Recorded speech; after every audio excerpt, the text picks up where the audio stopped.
Hello and welcome back to another episode of Astrology Facts. Today we are getting into all things Mars. And I know yesterday that at the end of the video about Earth that I said I thought next was Neptune, and I don't even know what I was thinking because Neptune is not until the end. It's like literally the last planet before Pluto. And I literally read the planets book to my daughter all the time. My 4-year-old, she knows all of the planets. She knows that Saturn's ring is made of ice, dust, and rock. And still, it just doesn't stick with me for some reason. And I think that reason is I'm constantly taking in and receiving information. I'm constantly seeking and searching for information. And for that reason, none of it really sticks with me.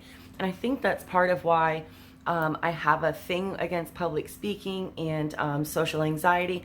I feel dumb a lot. I just have I just feel stupid because I can't remember simple stuff. But that brings up this meme that I saw yesterday that I posted on my Facebook page. If you don't feel like you can ever be stupid, if you don't ever show stupidity, then you're never going to do anything great. It's got to be okay to be stupid sometimes. So, these feelings came up when I remembered yesterday that I said Neptune. I was like, man, you're so dumb. Why would you say that? And then instantly I got over it, and I'm so proud of myself. I'm like, wow, big deal. It's not the end of the world. It's going to be okay. And I think a lot, that's why I make these videos too, because as much as I love to teach and help you guys, it's teaching me, and this is helping some of it stick in my brain. I also have it to refer back to myself when in 2 or 3 years from now, I forget a good lot of this information and I have to do research on it because I'm interested in it again. So at least I have them for that. All right, so let's jump right in today to all things Mars. If I look wicked super tired today, it's because I am. So my research today comes from teaandrosemary.com. It comes from nationalgeographickids.com. It comes from horoscopes/lovetoknow.com, as well as cafeastrology.com and findyourfate or knowyourfate.com. All right, so let's go. Mars is the 4th planet from the sun. The 4th, right after Earth. So it's one of our neighbors. Mars is named after the Roman god of war. So Mars is known as the red planet because it's red. And this comes from chemical known as iron oxide in the rocks and particles on the planet. And it also can be known just as rust. It's a rusty planet. Mars is half the size of Earth. It is the 2nd smallest planet after Mercury. And this is not including Pluto, because obviously Pluto is so small that they discounted it as a planet. So the first smallest would be Mercury, and then Mars. It's pretty cold on Mars. It's further away from the sun than we are, so there's some pretty cold temperatures on Mars. Mars is actually home to the highest mountain in the solar system. It's called Olympus Mons, and it's actually 4 times larger than Mount Everest. And this is the tallest mountain in all of the solar system. So that's pretty unique information to know. We actually have bits and pieces of Mars here on Earth. It's pretty cool. When asteroids hit Mars, it actually sends debris flying out, and then it comes into our atmosphere, and it actually ends up on Earth as meteorites. So that's neat. I want a piece of Mars. Gravity on Mars is much weaker than here on Earth, so you could actually jump 3 times higher than you could here on Earth if you wanted to jump on Mars. That's what would happen. Mars actually has 2 moons orbiting it. Not even going to begin to try to pronounce them, but Mars has 2 moons, in case you wanted to know. Now, a day on Mars is relatively close to a day on Earth. It's 24 hours and 37 minutes long, so it's not that much longer than a day here on Earth. But a year on Mars is actually like 600 and some odd days. It is double the length of a year here on Earth. So that's also interesting. And that's because it takes a lot longer to orbit the sun than it takes us. That really makes me think of that movie, The Martian, with Matt Damon. It's one of my husband's absolute favorite movies, and he's like obsessed with Mark Watney, and and every time I put that movie on, he can be absolutely exhausted from a long day of work, and he won't be able to sleep if that movie's on. So it's actually a joke if I pop it in. He's like, hey, I can't sleep. So I think that is a great movie to see what it would almost kind of be like if we did try to live on Mars or start life there, plant some potatoes on Mars. The planet Mars stands for willpower, your ability to fight for something, as well as your ability to take action in life, period. Venus represents sex and sexual energy. So does Mars to an extent. It's different in the aspect that it has passion behind this sex drive. It also represents career moves and energy levels. So all of that is symbolic of the planet Mars. So I saw this somewhere, don't quote me on this because I'm not sure of how factual it is, but I thought it was pretty neat that Mars actually represents like your boyfriend or any male friends that you may have. And then when you get married, that your husband would be represented by Jupiter. So that's pretty neat because, excuse me, men are from Mars and women are from Venus. So Mars has the arrow. It's the circle with the line with the arrow, which represents men or masculinity. And then Venus is the circle with the line and the cross, which represents female or femininity. And we all have these masculine and feminine qualities, so it doesn't necessarily mean man, woman, but it is like feminine and masculine in the sense that these are qualities and traits that we all have in us. We all have masculine qualities and feminine. Okay, so let's get into Mars in retrograde. Mars goes into retrograde every 2 years, and when it's there, it stays there for about 10 weeks. So it was last in retrograde in the summer of 2020. At least I believe it was the summer. And then it will next be in retrograde on October 30th next year, 2022, until January 12th of 2023. And it will be in the sign of Gemini then. It's going to be 25 degrees in the sign of Gemini, and I do not know what that means yet. That is something that I hope to learn as I further dive into learning more about birth charts and stuff, sextiles and trines and squares and degrees. That's something I'm getting to next. I'm just kind of in the basics right now, but next, when Mars is in retrograde next year, at the end of October, in November and December, in the beginning of January, it is going to be in the sign of Gemini, which, of course, it's going to affect Geminis a little bit more than the other signs. It affects everybody, but it does affect some signs more. And I actually couldn't find very much information on Mars in retrograde in Gemini, and that's because it hasn't been retrograde in Gemini since 1990. So there really wasn't any information out there, but let's see if I can do this. You have to just kind of piece it together.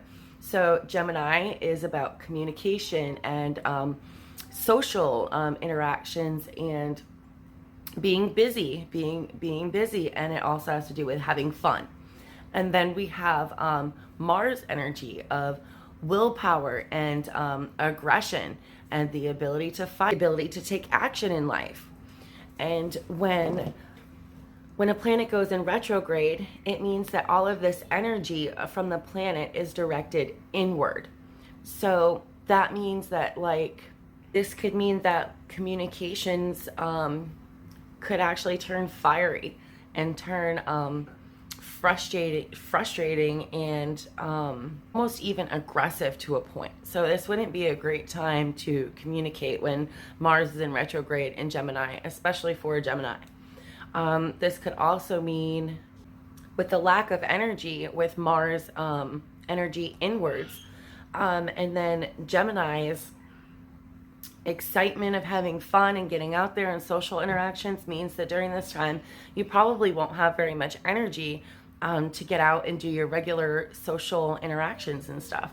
So this is all just kind of like what I'm getting by learning how to piece stuff together. You would also throw in that extra piece of information on what house it's in. And I didn't look for that this time. Like I said, it was hard to find anything about Mars in Gemini period, but that's kind of the idea of what I'm getting. You just kind of piece together the information from the planet, and then what it means retrograde with the energy inwards, so kind of like opposite of its normal energy, or instead of an outward energy, an inward energy. And then we have the traits of the zodiac sign, and then you would have the traits of the house that it's in, and you really just kind of piece them together. So when you're looking at a birth chart, or you're looking at any sort of map or information about retrogrades, RX is what you're going to see in front of a planet when it is beginning its retrograde. And then when it finishes its retrograde, you're going to see direct, and that means that it's back in its normal motion. And again, it's all an illusion. This is retrograde is all an illusion of what the planets look like from our point on Earth. So when I said in the Venus one that I heard something about Venus actually does spin, does rotate backwards, I don't think so. Again, that was probably another piece of information that I found that was incorrect, which it happens. Like I said, if you guys ever catch anything that I'm putting out there incorrect, kindly correct me in the comments. But other than that, I'm usually pretty good at correcting myself. So we're our own worst critics, right? So when Mars is in retrograde, period, you do not want to initiate any marriage or romance or relationships at this time. Your sex life altogether would actually be impacted. This is also not a good time to start a new job, because your energy could wane and the whole job could just literally fall right through. Pretty much anything started during this time is going to lose steam and not turn into anything of substance. And then again, when it's in Gemini, we would add to this communication. Not a good time for communication, because your communications could fall through. There's a lack of energy when Mars is in retrograde, and it's generally a time of a bit of frustration. Mars is generally in each zodiac sign for about 2 months, except when it's in retrograde at that one point every 2 years. It's going to stay in that sign for 6 months, but it will spend that 10-week period or 2 months in that sign during retrograde. Again, people with strong placements when the retrograde occurs are really going to feel it more. Our information about the next time we can expect Mars in retrograde, what it means to be in retrograde, and all that stuff. Now we're going to jump into the last portion, which is Mars in your birth chart. Where to find Mars in your birth chart, and what it means, what it represents, and what it stands for, and how it can help you learn a little bit more interesting information about yourself. Mars in a birth chart represents anger, initiative, and desire. It describes how men and women express their masculine energy. And it can even tell you the type of man that a woman is attracted to. So if Mars is in retrograde in a birth chart, in your natal chart, this changes things, because the energy of Mars, instead of being expressed outwardly, is expressed inwardly for that person. And not just when it's in retrograde, but throughout the course of your life. And again, I said in, I don't know, one of my videos that I had 5 planets in retrograde when I was born, and then on top of that, my North Node was in retrograde when I was born, and the first planet of those 5 is Mars. So Mars was in retrograde when I was born. So if it's retrograde on your birth chart, this means that it appeared to be moving backwards at the time of your birth, and that all of the energy of the planet is internalized. So this actually intensifies the energy. And this also means that the energy of the planet is going to be influenced by serious karmic connections of the past. Whoa. Include past lives or childhood or both. So if you're born when Mars is in retrograde, you may have an implosive anger that is directly related to your childhood or past lives. Wow, right? I think that is really cool. I mean, of course I would, because my Mars was in retrograde when I was born, but it really explains a lot of how I don't have an outward anger, I have an inward anger, also known as passive aggressiveness. So men with Mars in retrograde in their charts can even have a difficult time expressing their masculinity. For both sexes, when you have this in your natal chart, it actually shows having a difficult time expressing anger and assertion. These people might suppress their anger until it actually comes out as a passive-aggressive jab or a seemingly unprovoked explosion. So for these people, it's really a matter of learning how to be direct. These people have difficulties asserting themselves and asserting their anger because of something in their childhood or in a past life where they learned that being angry was unhealthy. They felt that there was something about anger that taught them that they couldn't express it themselves. So therefore, in this lifetime, we struggle to express it and we internalize it. So that's part of our lessons, is to learn how to healthily express our anger and assertion. So because of this misplaced anger in a past life or in childhood, we actually learned that having a personal initiative is bad, and therefore we think it's better to be passive aggressive. So commonly those with Mars in retrograde in their birth chart could even have a parental figure or a guardian who was extremely unaffectionate, was very strict, or even abusive. And again, this could also come from a past life. It's not necessarily childhood, although it's very possible. So due to this, you would learn how not to express anger in a healthy way. This can even lead to struggling to stand up for yourself due to fear and any anger that you may have or may be feeling. Instead of expressing it in a healthy way, you're internalizing it and it's going inward until, like we said earlier, you making a passive aggressive jab on somebody, or you just have like this explosive moment and it was just like random at people around you and be like, where'd that come from? It's because it's been building. So the psychological term for Mars in retrograde is implosive anger. There's a lot of talk here too in the birth chart with Mars in retrograde of living your life like a supporting actor instead of allowing yourself to really be the star of your own life. There's also a lot of talk on learning how to balance putting yourself first and taking care of others. So there's like, and that's especially for me, I know, because for the longest time, I put everyone in front of me to the point where I'm like, oh, you know, before I met my husband, I was like, I really wish that I could meet someone who could take care of me, because all I ever do is take care of other people. There wasn't even a balance then. It was literally just like this. And now I've learned that I can still take care of my family and my loved ones and everyone around me, and I can still take care of myself too. And clearly that was in my birth chart, that was something that I was going to have to struggle with and learn in my life, on really how to balance taking care of myself and taking care of others. So if you find that any of these things that I've just gone over that really struck something in you, it sounds like I'm describing you, then there's a really good chance that Mars was in retrograde when you were born. So when I was born, Mars was in retrograde in the 6th house in Capricorn. So this means that my strengths, I'm practical, I'm organized and attentive. My challenges are demonstrative and stubborn. The advice to me is to avoid unrealistic expectations. And celebrities like Jay-Z, Sean Connery, and Jennifer Lawrence also had a Mars in retrograde in Capricorn when they were born as well. So this placement actually means that that I struggled throughout life with being with men who had a dependency on me, and that is quite true. This was definitely the case before I met my husband 7 years ago.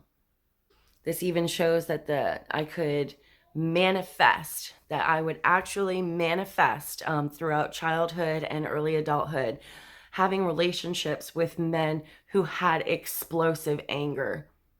Wow. So it was literally in my birth chart to have issues, either had them in a past life or had them in childhood, that were going to lead to me manifesting being in relationships with men with anger issues. And that definitely happened. And I did break that pattern. I did break that karmic pattern. And I am so proud and I'm so relieved to know that, because that's definitely what that, wow.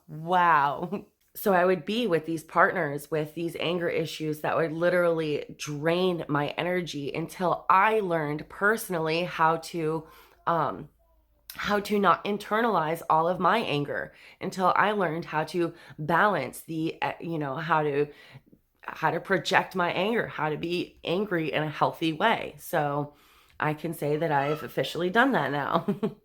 Having Mars in retrograde in my sixth house can also mean that I have health issues, which I find pretty interesting because I have been having problems with my stomach a lot. It also says that I dedicate my life passion to being a service of others, and that's also really true. I am productive, I am eager to work, and I actually continue to work until I get extremely tired, which I really thought was just being a Gemini anyway, being go, go, go, and being busy. But having this Mars in retrograde placement in my birth chart actually shows that, like, I will go until I wear myself out, that I don't get tired easily, but I will literally push myself to the extremes and just keep going until I drop. So that's true too. Okay, so I'm going to wrap up today's video. If you have not checked out your Mars placement in your birth chart and found out, where it is and what it means, I'm going to leave a link below. Go ahead and check that out. Let me know in the comments, what does your Mars placement in your birth chart mean about you? Did you learn anything new in this video today? Do you have any information to add or anything that I might have been incorrect on? Go ahead and tell me about it. Please be sure to like this video, share it with your friends. Again, leave a comment. I would love it. That is all for today, guys. I will be back tomorrow with another episode of Astrology Facts, and love, light, and blessings. Mwah. Bye.